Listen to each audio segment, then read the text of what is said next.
Market में बहुत सारे प्रोडक्ट्स हैं और बहुत सारे फेस सिरम्स हैं। आज की इस वीडियो में मैं डॉक्टर मदिया भायानी आपको बताऊंगी कि आपको अपनी स्किन टाइप के हिसाब से कौन सा फेस सिरम यूज करना चाहिए और कौन सा फेस सिरम आपकी स्किन के लिए बहुत ही बेहतरीन बेनिफिट देने वाला है।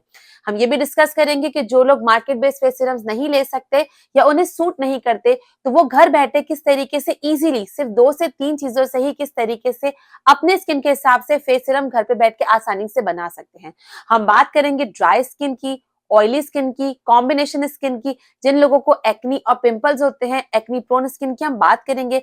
साथ ही साथ जिनको डार्क स्पॉट्स हैं उनको कौन से सिरम्स यूज करने चाहिए और एंटी एजिंग के लिए कौन से सिरम्स होते हैं वो भी हम डिस्कस करने वाले हैं। पहला है ऑयली स्किन के लिए। अगर आपकी ऑयली स्किन है तो आप यूज करेंगे सैलिसाइलिक एसिड और ग्लाइकोलिक एसिड। जो सैलिसाइलिक एसिड होता है ना, वो आपके ऑयल फॉर्मिंग ग्लैंड्स में जाके कंसंट्रेट हो जाता है, जिसकी वजह से वो ऑयल को अंदर जमने नहीं देता और इसी वजह से ब्लैक हेड और व्हाइट हेड्स में भी बहुत इंप्रूवमेंट आती है। साथ ही साथ जो सैलिसाइलिक एसिड होता है, ये आपकी स्किन के ऊपर की जो लेयर और जो परख होती है ना, उसको जमने से रोकता है, जिसकी वजह से अपनी एक्ने में भी बहुत इंप्रूवमेंट आती है और आपका फेस बहुत ज्यादा चिपचिपा भी नहीं होता।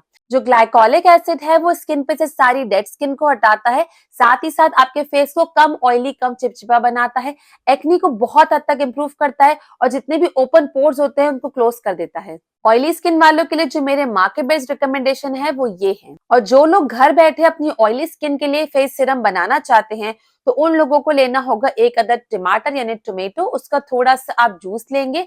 अगर सीड्स नहीं निकालते इट्स परफेक्टली फाइन। और फिर आप इसमें ऐड करेंगे थोड़ा सा एलोवेरा जेल और फिर इसमें ऐड करेंगे हनी। जिन लोगों की स्किन बहुत सुपर ऑयली है, बहुत ज्यादा ऑयली है, वो चाहे तो इसमें एलोवेरा जेल को स्किप करके अपने रोज वाटर भी ले सकते हैं, लेकिन अगर आपकी स्किन मॉडरेटली ऑयली तक है तो फिर आप इसमें एलोवेरा जेल ही लेंगे और इन तीनों चीजों को मिक्स कर कर आप अच्छी तरीके से ब्लेंड करेंगे और इसे किसी कंटेनर में स्टोर कर लेंगे। ये जो टोमेटो होता है ना, ये आपकी स्किन को बहुत हद तक ब्राइटन करता है, आपके फेस को क्लींस भी करता है और आपके पोर्स को श्रिंक भी करता है। साथ ही साथ जो हनी होता है वो आपकी स्किन में बहुत हद तक मॉइस्चराइजेशन करता है और आपकी स्किन पे से सारे ऑयल को, एक्स्ट्रा जो सीबम बनता है उसको भी सोक कर लेता है। तो ये एक्स्ट्रा सीबम बनने ही नहीं देता, जिससे आपकी जो स्किन होती है ना, वो बहुत कम ऑयली और बहुत कम चिपचिपी महसूस होती है। नेक्स्ट है एक्नी प्रोन स्किन। अगर आपको ज्यादा एक्नी होती है या पिंपल होते रहते हैं, तो उन लोगों के लिए आपको यूज करना होगा सैलिसाइलिक एसिड, एजेलिक एसिड और रेटिनॉल। जो सैलिसाइलिक एसिड होता है ना, वो आपकी एक्नी को रिड्यूस करता है। जो एजेलिक एसिड होता है वो एक्नी को तो रिड्यूस करता ही है, साथ ही साथ जो एक्नी और पिंपल्स के बाद आपके फेस पे स्पॉट्स हो जाते हैं, एक्नी के मार्क्स हो जाते हैं, उनको भी बहुत कम करता है। और जो रेटिनॉल होता है वो न्यू होने वाली एक्नी को रोकता है, स्टॉप करता है और साथ ही साथ आपके व्हाइट हेड्स को भी बहुत कम कर देता है। जिन लोगों की एक्नी प्रोन स्किन है उनके लिए मेरे मार्केट बेस्ड सिरम के रिकमेंडेशंस ये हैं। और अगर आप घर में बैठ के बनाना चाहते हैं एक इजी सा सिरम, तो आपको सिर्फ 3 इंग्रेडिएंट चाहिए होंगे। जो पहला इंग्रेडिएंट है वो है एलोवेरा जेल। थोड़ा सा एलोवेरा जेल लेंगे। एलोवेरा जेल आपकी स्किन पे एक सूदिंग सा इफेक्ट देता है। कोशिश कर मार्केट बेस्ड एलोवेरा जेल ही लेंगे, क्योंकि जो होम बेस होता है, जो फ्रेश एलोवेरा जेल आप लीफ से लेते हैं, उसमें काफी लोगों को स्किन में इरिटेशन हो जाती है। इसके लिए आप मार्केट बेस ही, सारे फेस के लिए आप मार्केट बेस ही एलोवेरा जेल लेंगे। इसमें हम ऐड करेंगे थोड़ी सी कस्तूरी हल्दी, just a pinch of it. और फिर हम जो तीसरा इंग्रेडिएंट ऐड करेंगे वो होगा नीम का पाउडर। अगर आपके पास नीम के पत्ते हैं तो उसको सुखाकर आप इसका पाउडर भी बना सकते हैं और थोड़ा सा इसमें हम नीम का पाउडर भी ऐड करेंगे। तीनों चीजों को अच्छे से मिक्स करेंगे और एक ब्यूटीफुल सा ग्रीन सा सिरम आपके पास बनके रेडी हो जाएगा। इस सिरम को भी आप अपने फेस पर अप्लाई करेंगे। जिनकी एक्नी प्रोन स्किन है वो इस सिरम को लगाकर कुछ घंटों के बाद फेस वॉश कर लेंगे सादे पानी से और ये अपना इफेक्ट दिखाना स्टार्ट कर देगा। नेक्स्ट आते हैं सेंसिटिव स्किन पे। सेंसिटिव स्किन वो होती है जो कि आप कुछ भी चीज लगाएं या कुछ भी चीज करें तो आपकी स्किन पे एकदम से रेडनेस होने लगती है। देखिए, जो सेंसिटिव स्किन होती है ना और जो रोजेशिया होता है, ये दोनों बहुत ही मिलता जुलता होता है। इसके लिए अगर आपको ऐसा लगता है कि आपकी एक्सट्रीम सेंसिटिव स्किन है, इवन आप चाय कॉफी भी पीते हैं तो भी आपकी स्किन एकदम से रेड होने लगती है, तो it could be rosacea also. अगर रोजेशिया है तो उसके लिए आपको डर्मेटोलॉजिस्ट से ही ट्रीटमेंट लेनी पड़ेगी। तो मेक श्योर कि जिनकी एक्स्ट्रा सेंसिटिव स्किन है वो अपने डर्मेटोलॉजिस्ट के पास जाके पहले दिखा दें कि वो रोजेशिया तो नहीं है। अगर रोजेशिया नहीं है, नॉर्मल सेंसिटिव स्किन है, तो उसके लिए आप जो कंपोनेंट्स यूज करेंगे वो मैं आपको बताने वाली हूँ। देखिए, जो सेंसिटिव स्किन वाले हैं ना, वो कोशिश करेंगे कि मार्केट में कोई भी न्यू सीरम आता है ना, वो ना अप्लाई करें, क्योंकि जो भी न्यू न्यू प्रोडक्ट्स आते हैं आपकी स्किन उसकी यूज टू नहीं होती और वो सेंसिटिविटी और बढ़ा देती है। इसलिए सेंसिटिव स्किन वालों को बहुत ख्याल रखना पड़ता है। साथ ही साथ एक प्रो टिप ये भी है कि जिनकी सेंसिटिव स्किन है ना, वो ऐसे प्रोडक्ट्स यूज करेंगे जो कि बिल्कुल भी फ्रेग्रेंस फ्री होंगे, यानी उसमें बिल्कुल भी खुशबू नहीं होगी, क्योंकि जो एडिड फ्रेग्रेंस होती है ना, वो एडिड केमिकल्स होते हैं और वो आपकी स्किन में और इरिटेशन कॉज कर सकते हैं। जिनकी सेंसिटिव स्किन है वो अपने सीरम्स में देखेंगे नियासिनामाइड को, सेंटिला शियाटिका को और पेंटोथेनॉल को। अगर आप मार्केट बेस्ड सीरम की बात करते हैं तो मेरे रिकमेंडेशंस ये हैं। और अगर आप घर पे बैठे सेंसिटिव स्किन के लिए कोई सीरम बनाना चाहते हैं तो उसके लिए आपको चाहिए होगा 1 चम्मच के करीब कैस्टर शुगर, ये जो पतली वाली बारीक वाली शुगर आती है वो, और इसमें आप उसका 3 गुना मिल्क ऐड करेंगे। रॉ मिल्क होगा तो बहुत जबरदस्त बात हो जाएगी। देखिए जो रॉ मिल्क होता है ना, वो आपकी स्किन को बहुत ज्यादा सूद आउट करता है और बहुत ही ज्यादा रीजेनरेटिंग इफेक्ट देता है। आप इस तीनों दोनों चीजों को अच्छे से मिक्स करेंगे और फिर आप अपने फेस पे अप्लाई करेंगे। इस चीज को जब आप फेस पे अप्लाई करेंगे तो आपकी स्किन में बहुत ही ठंडक सा एहसास होगा और आपकी सेंसिटिव स्किन में जो रेडनेस हो जाती है उसे भी बहुत हद तक कम करेगा। रॉ मिल्क हमारी स्किन को बहुत हद तक टोन डाउन करता है, साथ ही साथ हाइड्रेट करता है और जेंटली नरिश भी करता है। और जो शुगर होती है वो हमारे स्किन में मौजूद सारे पोर्स में से डर्ट को हटा देती है, स्किन को रिजेनरेट करती है और एक रेडिएंट लुक देती है। अब आते हैं ड्राई स्किन की तरफ। जिनकी स्किन ड्राई है वो अपने सीरम्स में ये चीजें देखेंगे, which is ceramide, squalene, cocoa butter, shea butter और कोकोनट ऑयल। और आप इन सारी चीजों को इसलिए यूज करेंगे क्योंकि ये जो सारे इंग्रेडिएंट है ना, वो आपके फेस पे हाइड्रेशन को बरकरार रखेंगे, जो आपके फेस और आपकी स्किन में से एक्स्ट्रा वाटर लॉस होता है उसको रोकते हैं और आपके स्किन के बैरियर को बहुत रिपेयर करते हैं। ड्राई स्किन के लिए अगर मार्केट बेस्ड सीरम की बात करूं तो मेरे रिकमेंडेशन ये होने वाले हैं। और अगर आप घर बैठे कोई सीरम बनाना चाहते हैं इजी सा, तो आप लेंगे थोड़ा सा कोकोनट ऑयल, क्योंकि कोकोनट ऑयल आपकी स्किन की हाइड्रेशन बढ़ाता है। इसमें ऐड करेंगे थोड़ा सा ग्लिसरीन, क्योंकि जो ग्लिसरीन होता है ना, वो आपकी स्किन पे एक बैरियर बना देता है कि अंदर की जो मॉइस्चराइजेशन होती है ना, वो बाहर आपकी स्किन से नहीं जाती।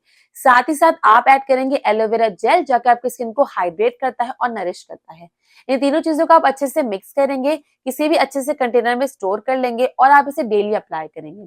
पहले ही एप्लीकेशन से आप ये देखेंगे कि जो आपकी ड्राई स्किन थी ना, वो बहुत हद तक नरिश होने लगी है और जो ड्राइनेस थी वो आहिस्ता आहिस्ता कर ग्रेजुअली खत्म हो जाएगी and your face will be very nourished and hydrated.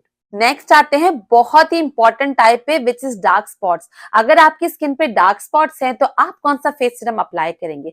आप वो फेस सीरम लेंगे जिनमें ये सारे इंग्रेडिएंट हो, जैसे कि kojic acid, niacinamide, alpha arbutin, lactic acid और विटामिन सी।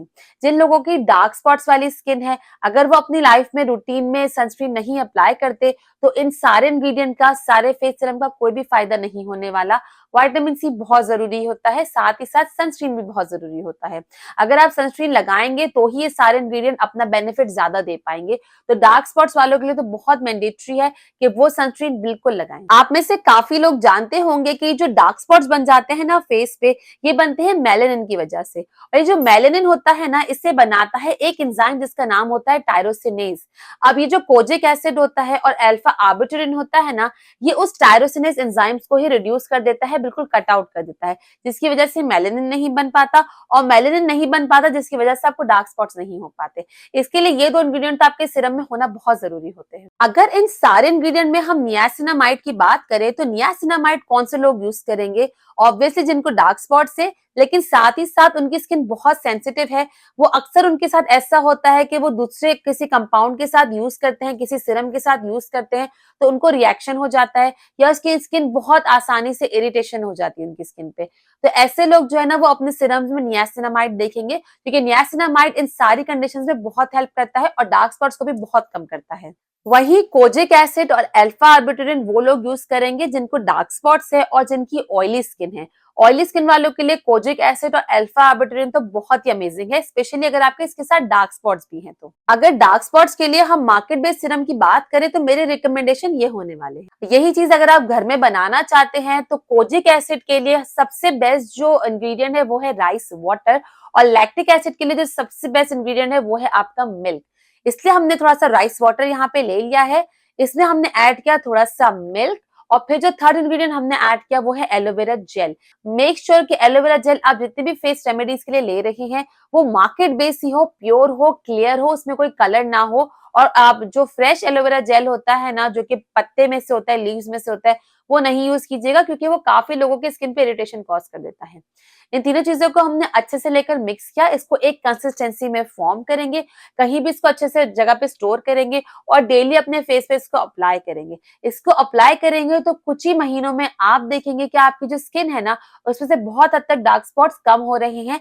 लेकिन आपको अगेन सनस्क्रीन लगाना बहुत जरूरी है। अगर आप सनस्क्रीन लगा के बाहर नहीं जा रहे, इवन आप घर पे भी है और अगर आप सनस्क्रीन नहीं लगा रहे ना, तो आपके डार्क स्पॉट्स जाएंगे तो नहीं, उल्टा ज्यादा और डार्क स्पॉट्स होने वाले हैं। तो मेक श्योर कि आप सनस्क्रीन का अच्छे से इंतखाब करें।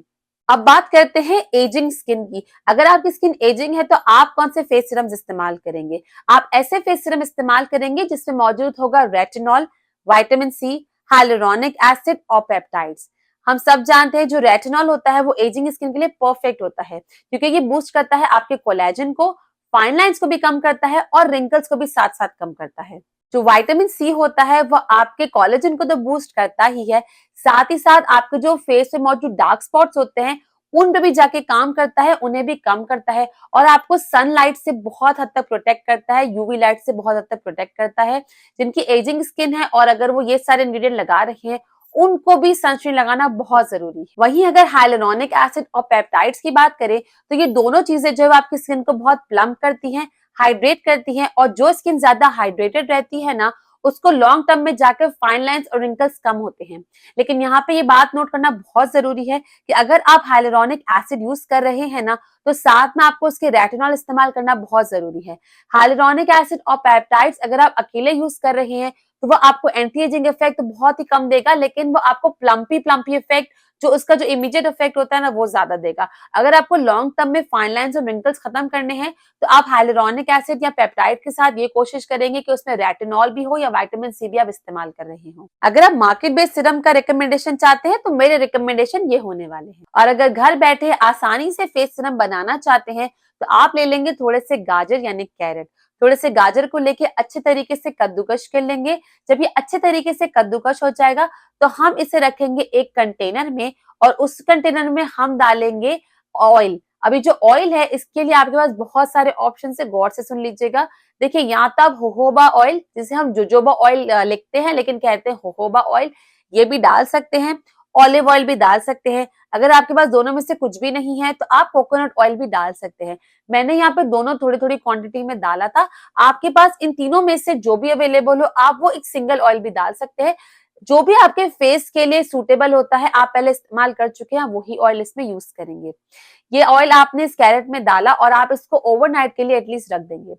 अगले दिन जब आप देखेंगे तो इसकी कंडीशन कुछ इस तरीके से होगी। आप इसमें से सारा ऑयल जो है वो स्ट्रेन कर लेंगे। ये जो ऑयल है ना, यही हमारे मेन काम का है। इसके लिए कोशिश करके कैरेट में से अच्छे तरीके से स्क्वीज करके सारा ऑयल निकाल लीजिए। चाहे तो किसी कपड़े का इस्तेमाल कर लीजिए ताकि अच्छे से सारा ऑयल आपके पास आ जाए। अभी जो ऑयल आया है ना, इसमें हम ऐड करेंगे ग्लिसरीन। ये जो ग्लिसरीन होगा ये आपकी स्किन को हाइड्रेट रखेगा। जो फाइन लाइन्स रिंकल्स ज्यादा होती है ना, वो डिहाइड्रेटेड स्किन में ज्यादा होती है। इसके लिए फाइन लाइन्स और रिंकल्स को रोकने के लिए एक तो हम कैरेट डाल रहे हैं ताकि हमें vitamin A which is retinol मिल जाए। साथ ही साथ हमारी स्किन को हाइड्रेट करने के लिए हम डालेंगे इसमें ग्लिसरीन।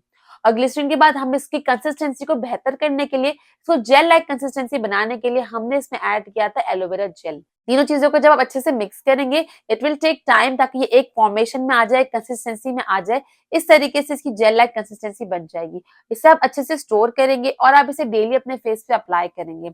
कुछ ही महीनों के एप्लीकेशन से आप अपनी स्किन पे डेफिनेट फर्क देखने वाले हैं। ये जो फाइन लाइंस होती है ना, बहुत छोटी होती है, बहुत बारीक होती है। इसके लिए इसका इफेक्ट देखने के लिए आपको बहुत ध्यान देना पड़ेगा और इसको रेगुलरली कंसिस्टेंसी अप्लाई करना पड़ेगा। ये जितने भी फेस सीरम हमने बताए हैं ना, इसमें से मेजॉरिटी जो ऐसे होते हैं जो कि हमने होम बेस्ड बताए हैं। आप इसको हो सके तो पूरी नाइट रहने दें। अगर आप कंफर्टेबल नहीं होते तो इसको एटलीस्ट 2 घंटा रहने दें और फिर आप नॉर्मल पानी से फेस वॉश कर लेंगे। जिनकी सेंसिटिव स्किन है, ड्राई स्किन है, ऑयली स्किन है, एजिंग स्किन है या डार्क स्पॉट्स है, what ever skin type you have, हमेशा फेस वॉश के बाद आप अपनी स्किन पे मॉइस्चराइजेशन जरूर अप्लाई करेंगे। ये जितने भी फेस सीरम मैंने आपको आपकी स्किन के रिलेटेड बताए हैं, उनकी एक समरी मैं यहाँ लगा रही हूँ। आप चाहें तो इसका स्क्रीनशॉट भी ले सकते हैं। मैं आपसे मिलती हूँ नेक्स्ट वीडियो में। Till then, bye bye.